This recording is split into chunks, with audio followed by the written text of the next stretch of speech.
And we're talking about rest and hope, but before we get to rest and hope, and maybe he can pivot nicely as he always does into those topics, Frank mentioned something really, really important as him and his family are trying to raise money to get to Germany for an urgent emergency operation for his lovely daughter, Selah, that he finds it pretty difficult at this time. He finds it difficult to be able to ask for money for the fundraising.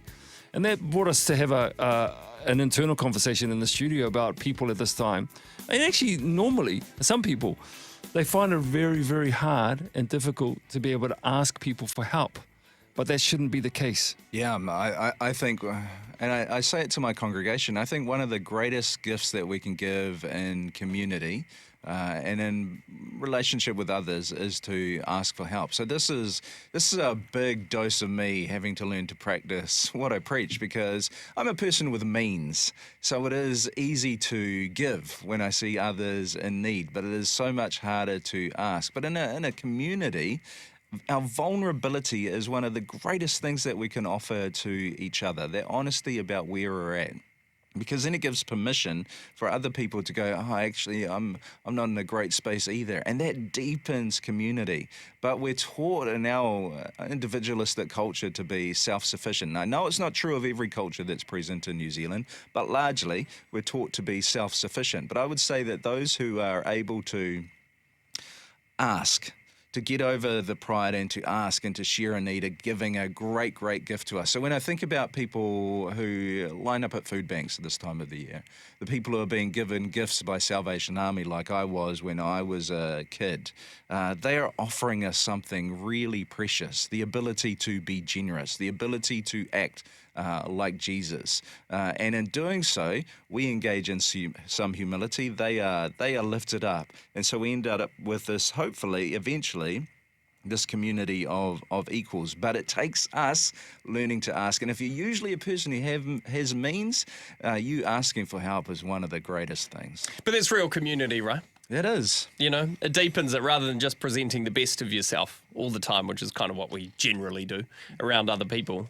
You know, being honest. Yeah. Going to those actual places that you're dealing with proper stuff. That's the depth and the richness of the church and the Christian community as it's supposed to be. I would almost argue that if a church community never gets there, if it never gets to that point where people who feel the struggle of asking for help, if they never do ask for help, you're always going to exist with this kind of veneer of community, but you're never going to get to that deeper place. And it brings us to hope and rest, which you mentioned before.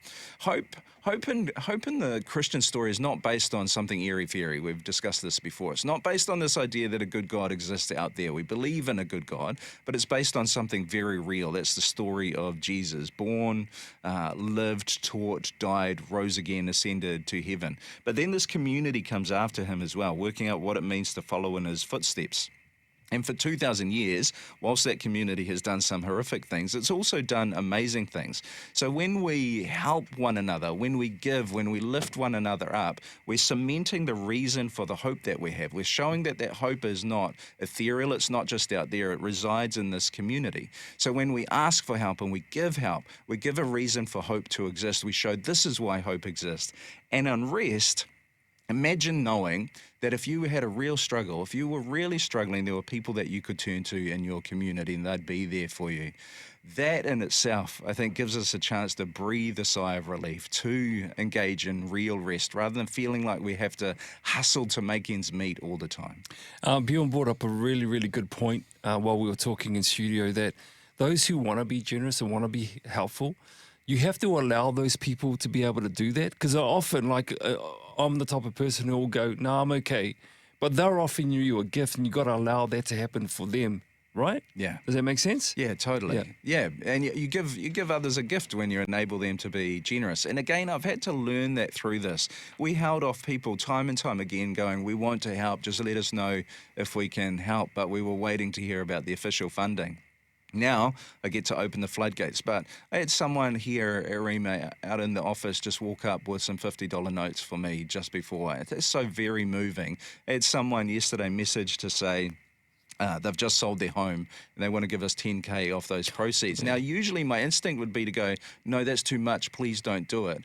But I've got to I have to gratefully accept that. So I'm extremely grateful. I'm extremely moved by that.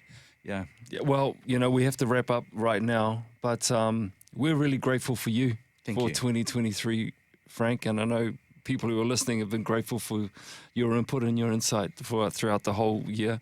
We just want to wish you all the best when you travel to Germany. We want to wish Selah all the very best and our love.